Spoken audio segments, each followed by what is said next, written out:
Now, John Wayne bought the house located at 312 North Highland Avenue when he married his first wife, Josephine Sanez, somewhere between 1933 and 1936 is when he lived there.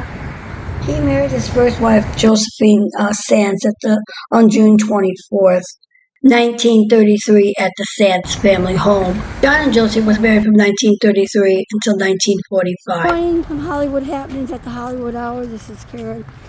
This morning we're going to walk down and we're going to check out 312 North Highland Avenue, which was one of the former homes of John Wayne, great Western actor. We're just kind of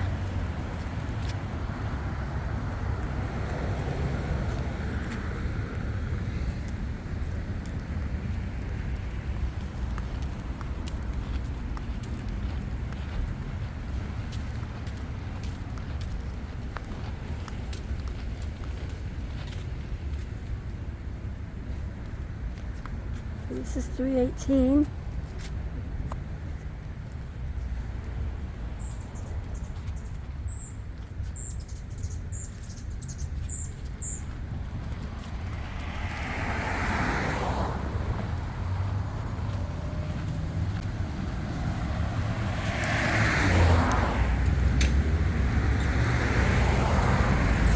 Now, John Wayne, also known as was born Marion Morrison, was born in Iowa in 1907. He came west with his family in 1914 and pretty soon was being called Duke by everyone who knew him. After some local firefighters in Glendale, California, 312 North Highland, where John lived with his first wife, Josephine Sanez.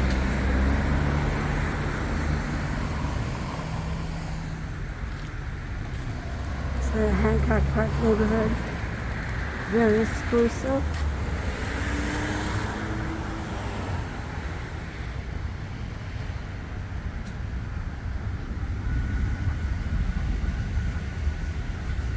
Where he had eventually settled, thought it would be fun to give the boys the same nickname as a constant companion, a proud, erudite dog named Duke. Living with his parents, Clyde Doc Morrison, a pharmacist, and Mary Molly Brown, alongside his brother Robert, Duke was academically and athletically quite successful at Glendale High School.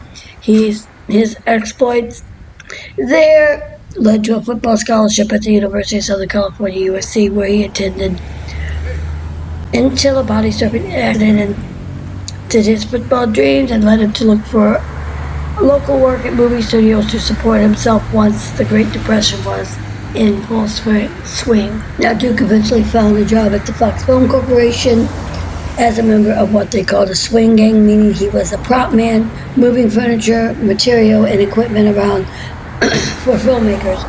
A few of them felt he was the right build to stand a few scenes here and there as an extra, starting naturally as a football player in Brown of Harvard in 1922, again in Dropkick in 1927.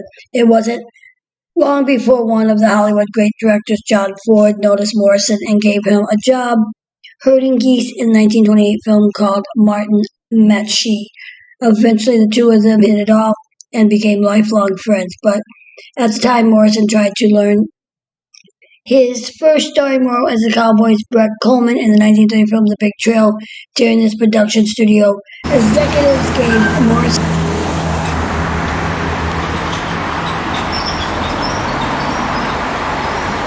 312 North Highland, once the former home of John Wayne.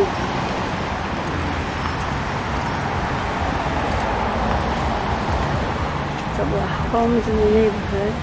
This is Highland, right across the street.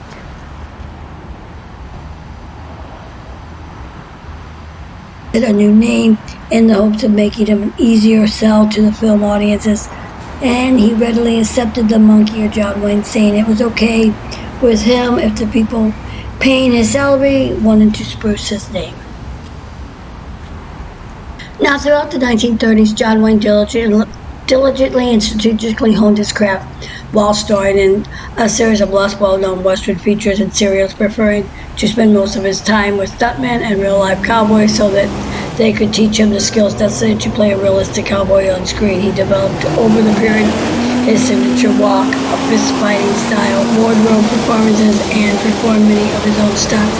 And then in 1939, John Ford gave him his big break as the Ringo Kid in the classic Stagecoach. Wayne's performance made him a star for good and earned Ford an Academy nomination for Best Director.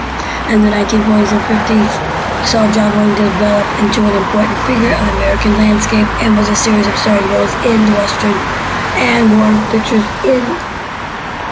He also starred in The World and entertained troops tirelessly for the USO and also raising and growing family. By the time including son Michael, daughter Tony, and Patrick, and daughter Melinda at the 1960s and 70s arrived, he appeared romantic comedies, police dramas, and historical dramas to his portfolio, earned 3 Academy Award nominations, and finally won his big award in 1969 with the performance of Rooster Cogburn in True Grit.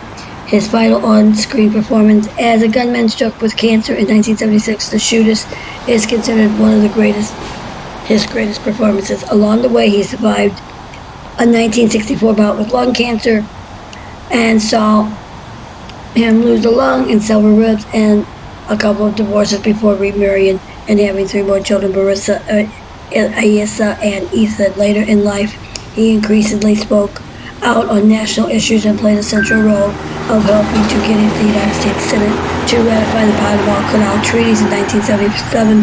Shortly before his death, no doubt he would have kept going if he hadn't been struck down with stomach cancer in 1979, finally succumbing to the disease at the age of 72.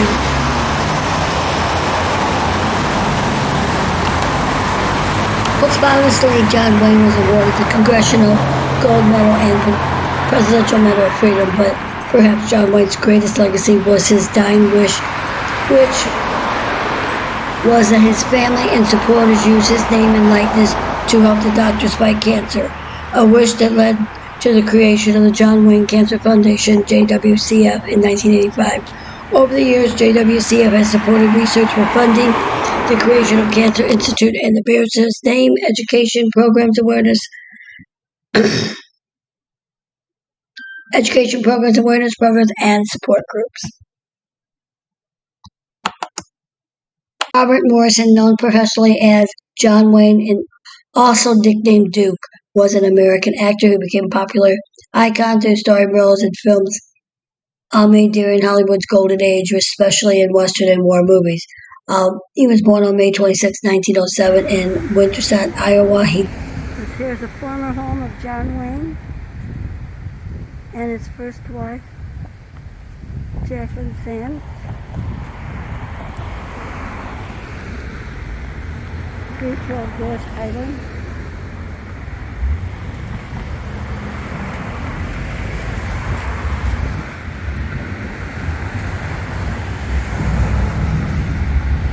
Died June 11, 1979 at the Ronald Reagan UCLA Medical Center, Los Angeles.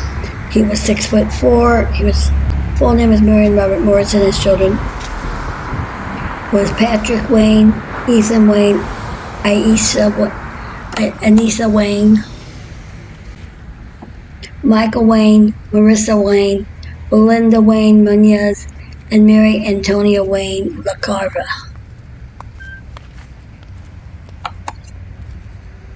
Now, he was married to Pilar Palat from 1954 to 1979, Esperanza Bauer from 1946 to 1954, and Josephine Wayne from 1933 to 1945.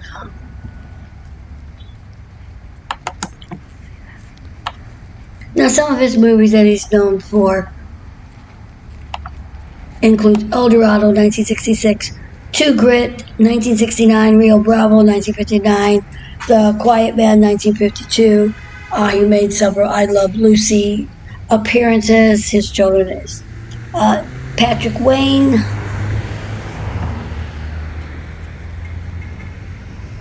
whom he started movies with. A spectacular salute to 40 years of John Wayne, the birthplace took place on August 27th of 2022 in celebration of the 40th anniversary of John Wayne birthplace.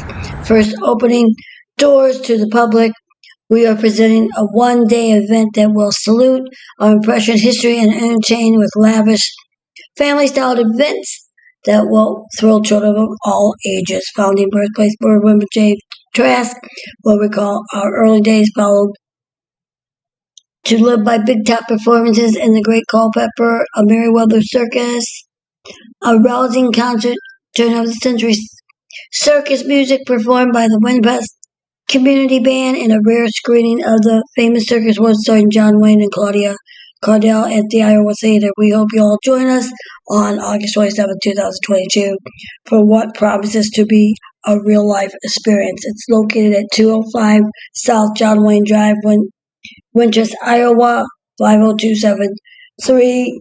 Phone number is 515-462-1044. Or you can reach it toll free at 877-462-1044. It's the John Wayne Museum.